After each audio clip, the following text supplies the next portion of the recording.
ಪುಷರು. So ಪುಷರಲ್ಲಿ ನೀಟಾಗಿ cuticle cream ಎಲ್ಲ ನೀಟಾಗಿ ಪುಷ್ ಮಾಡಿ ಅದನ್ನ ಕ್ಲೀನ್ ಮಾಡಬೇಕು.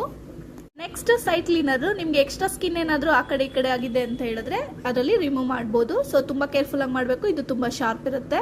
ಸೊ ಈ ರೀತಿ ಸೈಡ್ಸ್ ಅಲ್ಲೆಲ್ಲ ಎಕ್ಸ್ಟ್ರಾ ಬಂದಿರೋ ಚರ್ಮನೆಲ್ಲ ನೀಟಾಗಿ ತೆಗಿಬೋದು.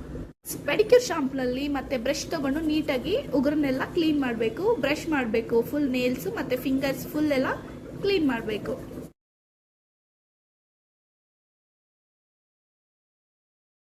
ಎರಡು ಕಾಲಲ್ಲೂ ಈ ಸೈಡ್ ಬಂದೈತಿ. ನೆಕ್ಸ್ಟ್ ಬಂದು ಸ್ಕೇಪರ್.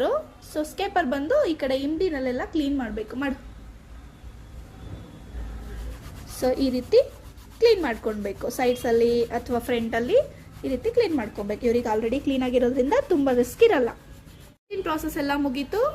ನೆಕ್ಸ್ಟ್ ಇವಾಗ ಮಸಾಜು ಮತ್ತೆ ಪ್ಯಾಕು ಈ ಥರ ಎಲ್ಲ ಬರುತ್ತಲ್ಲ ಆ ಥರ ಸ್ಟೆಪ್ಸ್ಗೆ ಹೋಗಬೇಕು. ಸೊ ಫಸ್ಟಿಗೆ ಬಂದು ಕ್ಲೆನ್ಸಿಂಗ್ ಮಿಲ್ಕ್